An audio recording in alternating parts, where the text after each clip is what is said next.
Hey everyone, Brandon from Brandon's Baseball Cards here. Tonight's video is a little bit different than some of the videos that I've posted previously on my channel because I'm going to be showing some vintage comic books that I have in my collection. Now, several of you have discussed your love of comic books on your channels, and I'm similar to you. I do really enjoy collecting vintage comic books. They're definitely my second love behind collecting baseball cards, but I think sometimes it's nice to have a break from one type of collecting, and you can go and pursue a different avenue to your collection, right? So I do think that it's important to not just focus on collecting baseball cards, right? It's important to have other outlets for your collection, because otherwise it's like anything, you could potentially get burned out. And so collecting multiple things at least keeps me refreshed, and keeps me, when I do go to buy a card, it's fun, right? It's not a chore.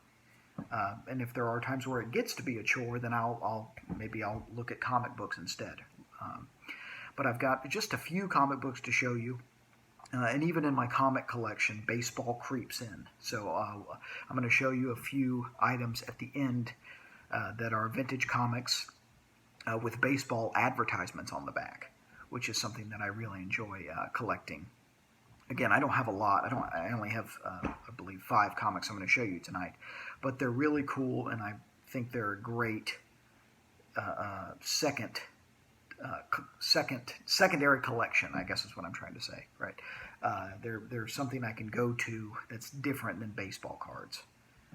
And they're a lot of fun, and I think the ones I'm going to show you, I think you guys will really like. So the first comic that I'm going to show you is a shadow comic. Who knows what evil lurks in the hearts of man? The shadow knows. If any of you recall, this was a superhero from the 1940s, 1950s, and they made comics. And this is a comic from 1945. That I just thought the cover was very, very cool. I don't really collect issues for specific reasons. I just buy whatever comic has a cover that strikes me. I just thought this was a really, really cool cover with the shadow there and the claws of the Talon. Is what this issue is. He's attacking this menacing criminal figure. So that's the first item. The second item, and I told you I was into bloody covers, right? This is one of the last original Tales from the Crypt comics that was produced before the federal government got involved in the regulation of what could be on the cover of comic books. And just a really, really cool cover.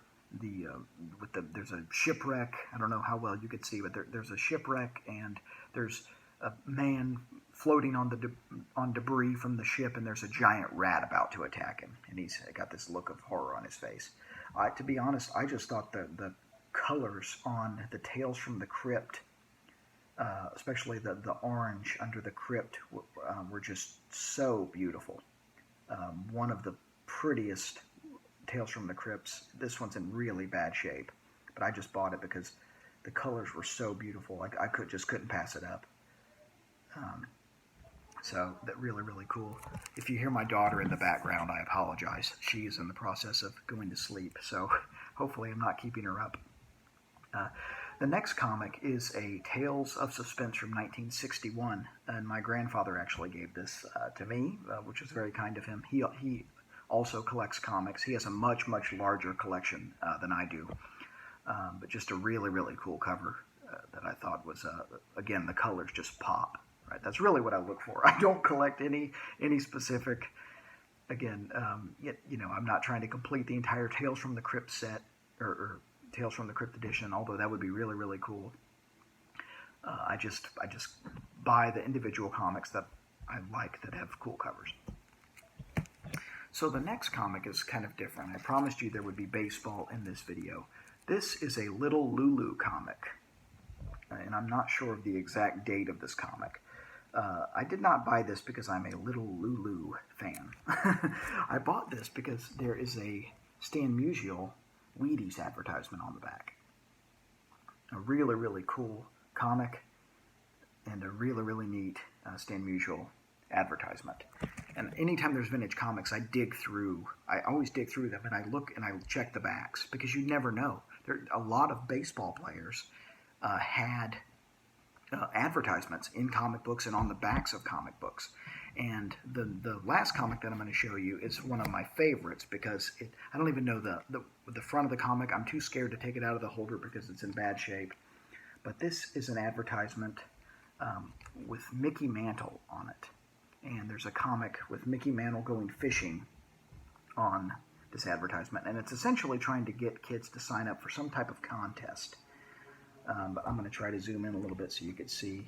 But you can see that there's Mickey Mantle, and there's Mickey Mantle's facsimile signature, and there's Mickey Mantle going fishing and hanging out with kids.